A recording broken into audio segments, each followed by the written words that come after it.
আজকে আপনাদেরকে দেখাবো মাঝপথ থেকে যদি কয়েল পাইপ লিক হয় তাহলে কিভাবে ওটা সমাধান দিবেন।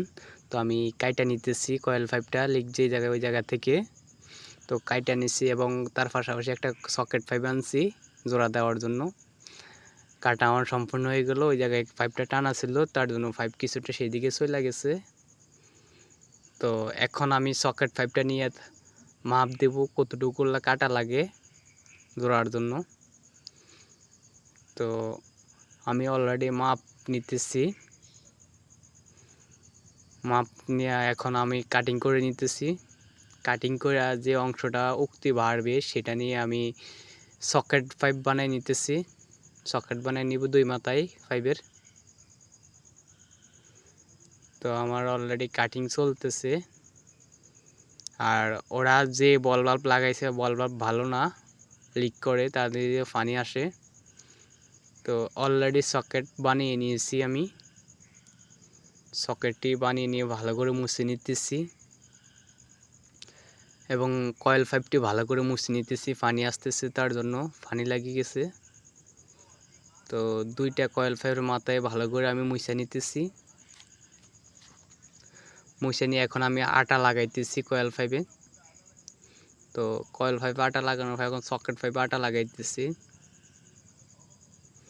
আপনারাও ভালো করে আটা লাগিয়ে নেবেন আপনারা যখন জোড়া দিবেন।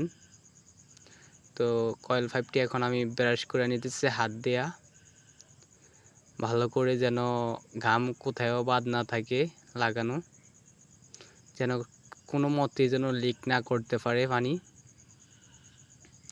তো আমি লাগিয়ে নিয়েছি আটাগুলা ভালো করে লাগিয়ে নিয়ে আমি কয়েল পাইপের সাথে এখন একটা সকেট পাইপে এক মাথা জোড়া দিয়েছি।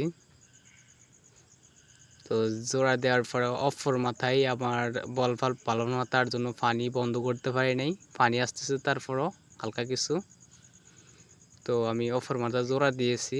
তো মাথাটা ছুটে গেছে, ওদিকে একটু লুজ কালেকশন, তার জন্য সেদিকে টানা বেশি, ওদিক থেকে এখন পাইপটা ভালো করে টাইনা লাগাই দিতে হবে। এখন টানতেছি পাইপটারে টাইনা ভালো করে বসাই নিতেছি। পানি গামতেছে তার জন্য বেশি সুবিধা করতে পারতেছি না। তো টাইনা রাখতেছি ভালো করে, আঠাটা যেন বসে কিছুক্ষণ ধরে রাখছি। আঠাটা যখন লাগিয়ে যাবে তখন আর লিক করবে না।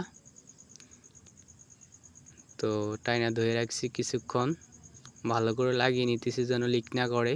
পাইপটা বসাই নিতেছি। তো আমার পাইপটি বসানোর পরে শেষ, এখন আবারও ভালো করে আটা বসাই নিতেছি পাইপের সকেট পাইপের মাথায় যেন লিক না করে, পাইপটা যেন সাইরা না দেয়। তো আবারও ভালো করে আটা লাগাই নিতেছি। আপনারাও ভালো করে আটা লাগাই নিবেন। মূলত এই লিকটি হওয়ার কারণ হলো আপনার রাজমিস্ত্রিরা ঘর করার জন্য বেস কাটছিল, 10 ইঞ্চি বেস কাটতে দেয়া পাইপটির গায়ে খুব লেগে গেছে, তার জন্য এখন পানি ঘামাইতেছে।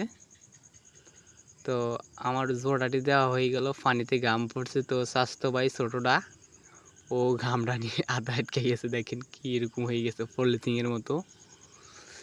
অলরেডি আমাদের জোড়াটা সম্পূর্ণ কাছাকাছি। তো কিছুক্ষণ আমরা ধরে রাখছি এই জায়গায় ভালো করে যেন আটাটা লেগে যায়। আমাদের জোড়াটি সম্পূর্ণভাবে তৈরি হয়ে গেছে।